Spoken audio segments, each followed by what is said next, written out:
going to cover a bit more on informal, but basically you need to do demand side or household surveys on quite a large scale to be able to actually get an idea of what is the household income and where does it come from.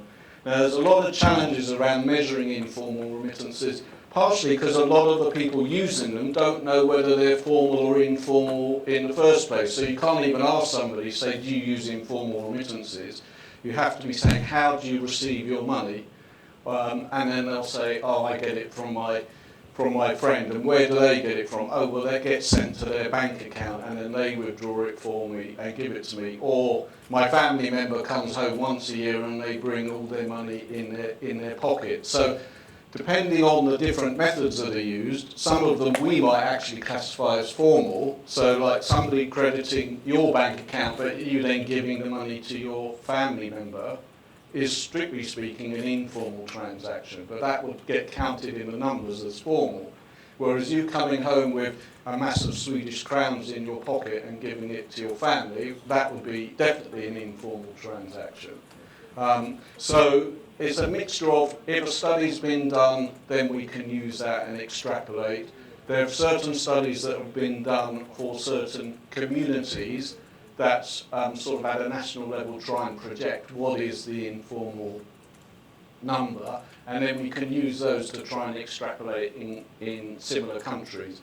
But it's a simple question, but a very complicated answer, and that's why I sort of said you've got to take them with a pinch of salt in a way. But that's why we would always encourage countries when they're doing their censuses and so on, or their household surveys that they periodically do, to try and have some questions that might tackle this in those countries where they believe it's particularly high. So, you know, as a further example, it's well known that where there's a land border, there's much more likelihood of informal transfers than where it's an island nation and it's much harder to get the money in, as an example. Sir, have you got the... There's a slide on. Just following on the informal, because this will be of very much interest to policymakers. I come up from a country where remittances measure up to 30% of GDP. So clearly, and the Where government, are you from? Nepal. Right, okay, So the ministers are always concerned that if there is remittances drop, then they think it's the only channel that's in operation. So, but the figure that you said, is it all hundi, or partly answered that it could be person-to-person informal way, or hundi could be involved in trade payment of the trade volume businesses. So, what did your best guess is what constitutes that informal? Can I hold that question, because I've got a slide on that later, so I definitely will answer it. Any other questions at this point, or shall we move on? Let's move on. Okay. Right, now I'm going to talk about some of the challenges, and we will come to answer your question in this area. So there's a lot of challenges with trying to implement effective or in ways to improve the remittances market as a whole. A lot of these points are aimed at policymakers, but also they're for anybody who's interested in that space. So the first one we talked about already is the high level of costs. And again, on a global basis, it's over $30 billion that people are spending to move money around the world. To put that into perspective, overseas development assistance or international aid is something like 130 billion. So you're talking about, if you could halve the remittances cost, you're looking at over 10% increase in the global international development budget being spent. So that's a significant number. Secondly, informality. Those of you who asked will be pleased to know we're going to cover that, but it is a problem. Thirdly, data. As I said, all the numbers I gave you are to be taken with a pinch of salt. So trying to tackle that is a big problem, and it has policy issues. Technology is an opportunity that can be harnessed. Then we need to look at another opportunities, how to work closer with senders and receivers. The regulatory environment, which I'm really going to cover at the end of this whole session, but it's a particular challenge, but also potentially an opportunity in this space. And then remittances is an area where there's lots of people trying to do different things, but sometimes there's not joined up thinking, even within the same country or the same government. For instance, you might have the division that's looking at anti-money laundering and counter-terrorist financing saying all these remittances, we've got to control everyone, from a cent upwards, because it's a real risk to our country. And then you've got the Ministry of Finance looking at how do we bring financial inclusion to the country, and quite often one will want to introduce policy that will conflict with others. So we need coordination between stakeholders within countries, but probably even more importantly, we need coordination between stakeholders across countries. We need the government of the Philippines to be working with the Saudi Arabian government on remittance matters. It works in lots of other ways, but can they work together in that? So I just wanted to tackle this cost question, but also to put everything in context. So one of the problems we have with remittances, as you can see from this, is that it's a complicated process. For a start, we're looking at least two legal jurisdictions, the sending country and the receiving country, but you might also be looking at a third. If you use US dollars in your transaction process or settlement process, you are then covered by US regulations as well as the sending and the receiving countries. So that makes it complicated to even understand that and then to follow it. Then you've got the first mile, which is the sending end of the transaction. And here you can see there's a lot of different ways that somebody could make a transaction in person, using the internet, from their mobile phone. Now you can do it from ATMs in certain countries as well, and a number of different ways that people can pay for it. Then you've got the bit in the middle, which is when everything I do at the sending end gets translated effectively by a third party, normally payment processor. So whether that's your Western Union, MoneyGrams or RIAs or some of these other names that are up there, will depend on the method that's used. And that gets converted, and then the person at the receiving end can collect the money pretty much in the same ways that the person at the sending end did, so the receiving side. What that means in practice, though, is that for a typical cash-to-cash transaction, there's at least 5 different parties that are involved. So you probably have a sending company, but they will have an agent. So that's 2 in the same country. You'll have a receiving company and a receiving agent, that's 2. And then you'll have 1 company in the middle. Now sometimes you'll have even more in the middle, because you might have a different company that does your foreign exchange. So if you have 5, 6, 7 people involved in a transaction that's, as we saw, earning just under 7%, it becomes very difficult if you maintain that business model to still end up with reducing costs, because it means people are going to have to earn less for probably doing the same thing. So the only way we can change the value chain is really to remove some of the components in here. In an ideal world, you'd have one entity at the sending end, so no more agents, so make it as digital as possible. The middle would still probably stay in the middle, but handled as much as possible by technology.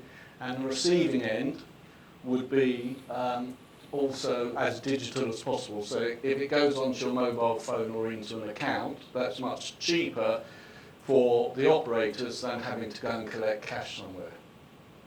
Make sense? So if you look here, I've just summarised why costs are so high. I talked about the use of agents.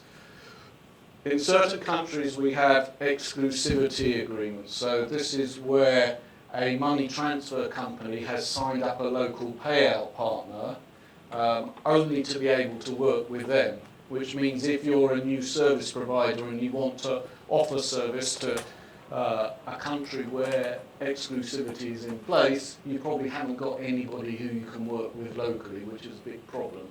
It's becoming less of a problem globally, but it's still there. And it has an impact on competition. So in some markets, there's a lot of competition. So the transfers to India, from UAE to India, you can do it very cheaply. There's lots of options. It's quite efficient because the volumes are big.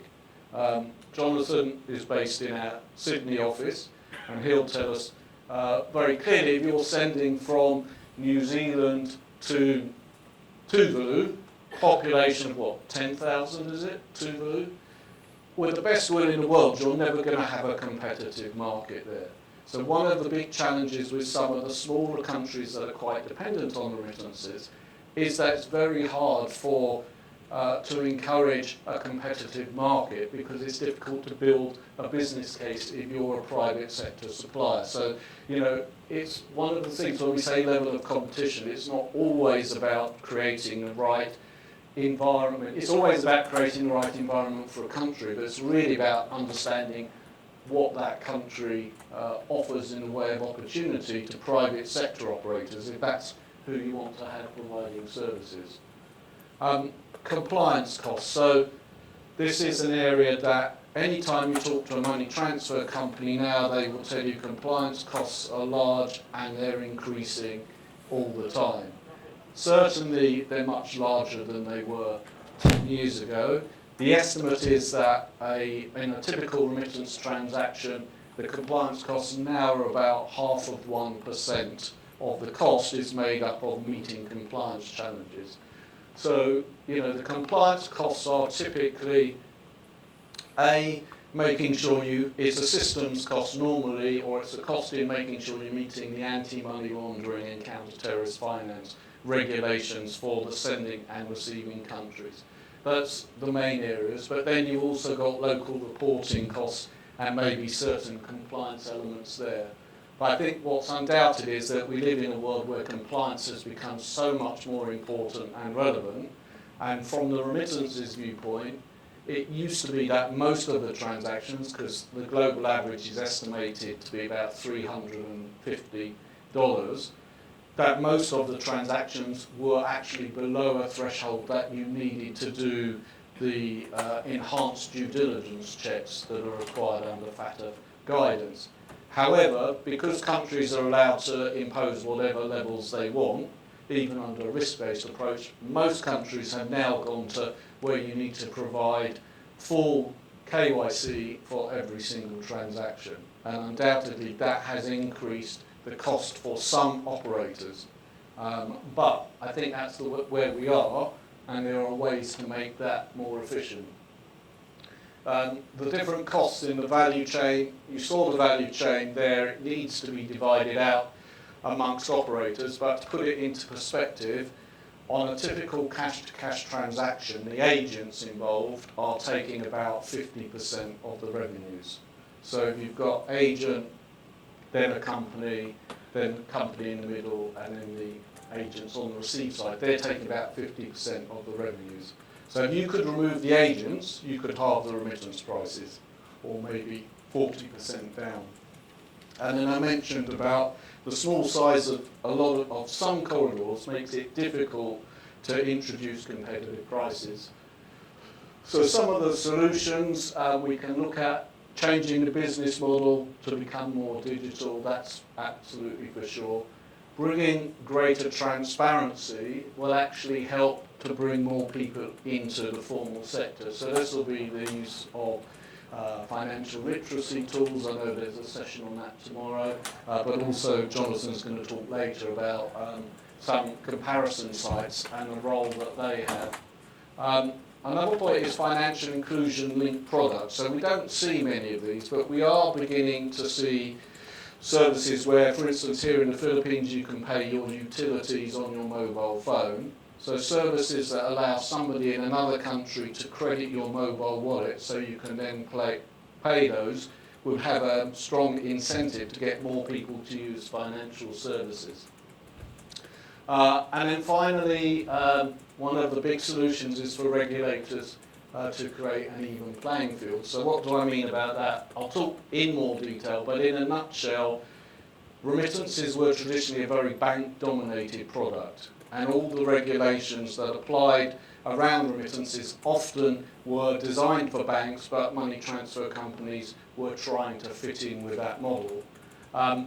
What we believe is that the remittances should actually be regulated based on the product, not on the entity that's offering it. So there should be a base level that anybody offering a remittance service must be able to meet X, Y, Z, safeguard customer funds, provide transparency, all those things. But it shouldn't be any different if they're a bank or a fintech, as long as they're meeting those criteria. But if you look at most regulations that affect remittances, it's very much in favour of the banks. So I promised you something on informal, and I'm just going to sort of run through these relatively quickly. Just to say, here's an example of the different types of recorded or formal services and unrecorded. So we talked about hand carrying, that's very much there. Often it's unregistered businesses, so be your hawala. So they'll operate and look and feel and everything like a traditional business. They just may not be legally registered in either the send or the receive country. But you've got all sorts. You've got bus drivers operating as you give your bus driver an envelope to deliver to somebody who comes to the bus station in the receiving country, and the bus driver gets a cut. All of those types of models are out there. The bank account model I gave earlier. But often we should consider that people use informal transactions because actually they work for them. It's not necessarily all bad. People use it because it gets money there, maybe or maybe not more cheaply, but certainly probably quicker than other services with maybe or maybe not less questions asked. But most people use it because it works, and it's built around trust. I mean, as I understand it, even the term hawala means trust. So it's actually, and the number one factor consumers want when they're transferring money is trust. Doesn't matter what it costs, they have to feel that the money's going to get there if they hand it over. And so those of us who've worked in this space for a long time continually go to meetings where informal is held up to be bad, but if the size of the market is almost the same or half the size of the formal market, and most of the time it works, then we need to look at what are the good things that informal operators are doing as well, and how can the more formal market cover that. So hopefully that addresses some of your questions there. But we should also look at why are people using informal transfers. And I think one of the biggest reasons is because they're not allowed to use formal services. In many countries now, and particularly the largest sending countries, it's impossible for somebody to send money unless they have a legal regulated status in that country. So that means if you're in that country illegally or informally, or your visa's run out, you can't send money through the formal channel, and the operators will actually be prosecuted if they do, which means that money transfer companies are now effectively acting as informal immigration officers as well. So, interestingly, this was a problem in the US for many years with the Mexican migrants. And what the US did with the Mexican government was to develop a system where the Mexican consulate would actually provide a document that identified this individual as Jonathan, and he could go to a financial service provider who would then say, right, he is who he says he is, and transfer the money. It did not comment on his legal status or anything. So, it's one of the challenges is that if you're not allowed to transfer money, you're forced into using informal services, which can have knock-on effects. I talked about the better products.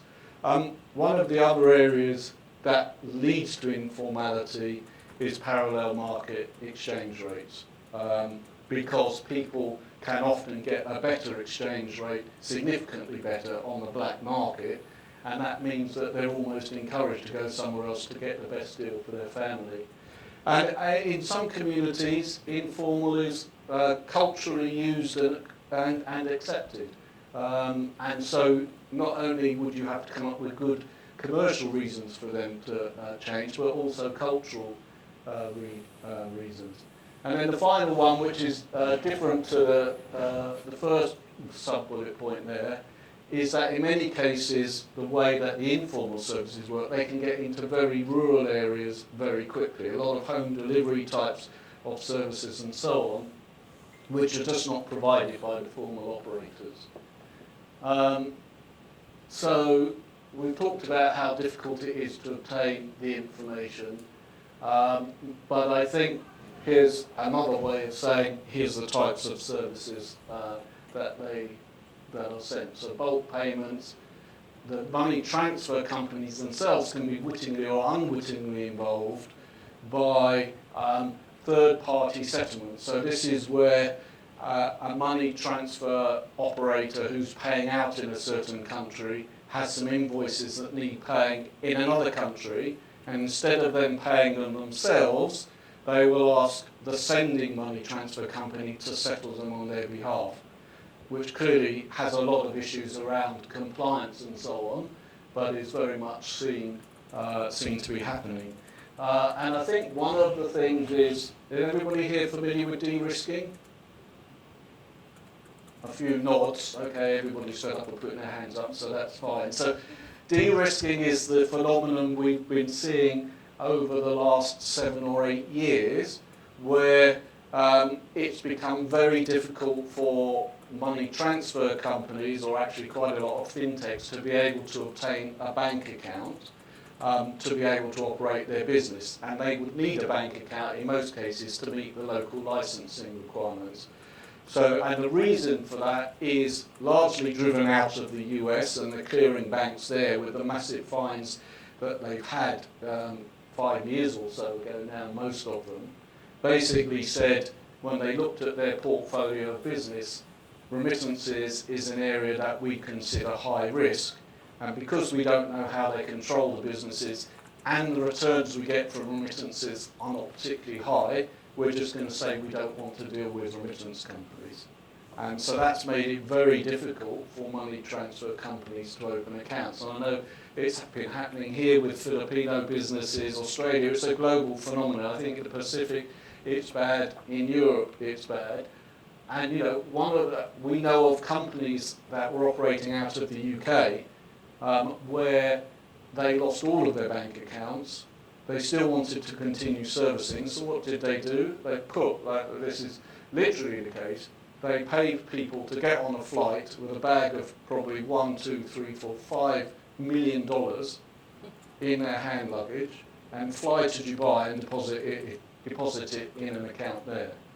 So you can imagine, and that's because these people are running a business, they're trying to deal with the realities of the situation.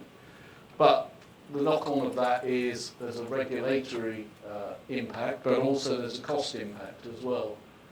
But that would be formal services that are being settled informally. So, what's the problem with informal? Well, I think governments would say there's a big problem because they have no sight of those services, and traditionally they've always said it's a big problem because they could be being used for some form of criminal purpose. Interestingly, for remittances, despite all the arguments and all the big fines out there, none of the big fines had anything to do with remittances. Most of them were actually to do with malpractice or lack of systems within the banks. But there is a perception around remittances that they're highly risky, partially because their money's just going to a developing country, I think, more than sending $50 or $100 at a time. From a consumer viewpoint, the risks are really around there's no protection. A number of countries now have quite good consumer protection for sending of remittances. If you send it informally, there's no protection. Sometimes they can be more expensive. It was always assumed that informal were cheaper, but actually a lot of work we've done shows that in many cases it's actually more expensive. But that's partially because it's effective and people are prepared to pay the cost. And then from a development angle and from a country angle, if you've got a high level of informal remittances, it's very difficult to actually develop policy. You can't go and have a policy discussion and say, oh, our remittance volume is 10 billion, but actually we believe it's 25 with all the informal ones if you can't actually demonstrate that. So you need to have that data to be able to actually develop effective policy that really benefits the people. Another point is it can actually impact the credit rating of the country. So is there anybody in the room from Bangladesh by any chance? No? Okay. So Bangladesh, for instance, as a country, has been able to improve its international credit rating by bringing informal remittances into the formal world, because that's then helped increase effectively the size of the economy. And countries like Pakistan have tried to do similar as well. So there are bigger impacts around trying to formalise informal than purely at an individual level. At a national level, they're also there. I won't bother with that. That was just a quote from some research. So let me carry on. So on data, I think you've already got the message now. The numbers are inaccurate and understated.